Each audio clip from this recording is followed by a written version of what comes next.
준비가 더 중요하다 이런 말씀이신데요. 그러면 학교에서 어떤 것들이 준비되어야 할까요? 제가 이제 보건교사들이랑 보육교사들 취재를 이 국면에서 해본 적이 있는데요. 문제는 지금 이 사회적으로 엄청나게 이슈가 되고 전염병이 유행하고 있지만 아직 학교 현장에 보건 매뉴얼이 안 내려왔다는 거예요. 그러니까 이런 문제가 벌어지면 어떤 식으로 대처를 해야 되는가, 보건교사는. 이런 매뉴얼들이 아주 디테일하게 있지 않다는 거죠. 근데 지금 긴급 돌봄이라든지 이런 이제 공적 서비스는 이루어지고 있는데 그러면 이 보건교사가 혼자서 그 전체 상황을 전전긍긍해야 되는 뭐 이런 상황이거든요. 보육교사는 더 심합니다. 예를 들면 정교사가 아닌 보육교사들은 학교에 보건교사가 분명히 있는데 아이들을 돌보는 책임을 온전히 내가 맡고 있는 상황에서 이분들이 이제 대부분 고용 형태가 비정규직인 경우가 많기 때문에 책임성을 많이 발휘하기가 또 어렵거든요. 그렇죠. 그러니까 이런 부분들에 대해서 이제 계약을 하려면 아직도 어쨌든 조금 시간이 남았으니까, 있으니까 예. 그 학교에서 예를 들면 의심자가 발생하면 어떻게 대처한다, 뭐 확진자가 나오면 어떻게 대처한다 이런 부분들에 대해서 그때그때 재량적으로 판단하지 않고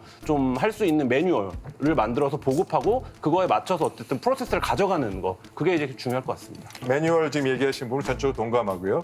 크게 두 가지로 나눠야 됩니다. 시설물에 대한 관리하고 아이들에 대한 건강 체크 이 두 가지가 핵심이고요. 시설물 관리는 예방적 차원에서 어떻게 소독하고 이 시설물 관리를 할 것이냐. 그다음에 학생들이 아침에 올 때 발열 체크를 하거나 모니터링을 하는 이런 절차를 해서 조기에 찾아주는 그리고 1339나 선별 진료를 받을 수 있게 해주는 이런 방식의 학생들에 대한 건강 체크 매뉴얼이 이 두 가지 방해 매뉴얼을 보완돼야 되고요. 이걸 하기 위한 물품 공급이 필요한데 이미 교육부는 이런 물품을 확보하기 위해서 마스크하고 이런 부분들을 비축을 해놨습니다. 네. 근데 그런 부분 좀 더 보완해서 매뉴얼이 제대로 작동될 수 있는 추가적인 부분들이 아마 열화상 카메라 같은 게 지금 부족할 겁니다. 그런 부분을 어떻게 조달할 것이냐의 계획들을 지금 수립하는 것이 필요해 보입니다. 그러니까 계약을 언제 하냐가 중요한 게 아니라 준비가 됐을 때 계약을 해야 그렇죠. 된다는 그 말씀이네요, 부분인데, 전부 그 다요. 부분인데. 지금 상황으로 봐서는 지금 모든 문제들이 평상시에 됐어야 되는 문제를 지금 생각하고 또 의논도 해야 되고 여러 전문가들이 모여서 해야 되기 때문에 지금 뭐 1, 2, 3주, 4월 6일 그때까지 얘기해갖고는 될 수 있는 일이 아니거든요. 그러니까 최대한 할 수 있는 데까지 하고 제일 큰 게 이겁니다, 사실은.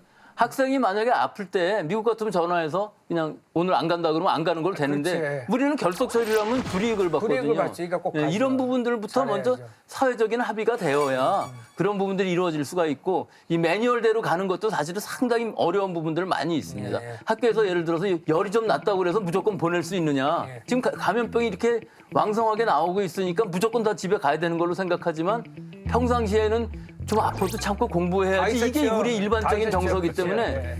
이런 정서들과 다 합치게 되면은 사실 지금으로 와서 이걸 해결하고서 학교를 보내자 그러면 1년 내내 학교 못 여는 상황이 되고 이 코로나라는 것이 종식이 돼야만 학교가 여는 상황이 되거든요. 근데 사실 그거는 아니고 어느 순간인가는 잘 방어를 하고 좀 피해가 따르더라도 학교는 열어야 되는 것이 맞기 때문에 이 부분의 논의는 지금 뭐 정책적이라기보다는 사회적인 그러니까 합의가 필요한 그렇죠. 상황이고 준비를 아주 하고 계약을 늦추는 것만 능사는 아닌 것 같네요.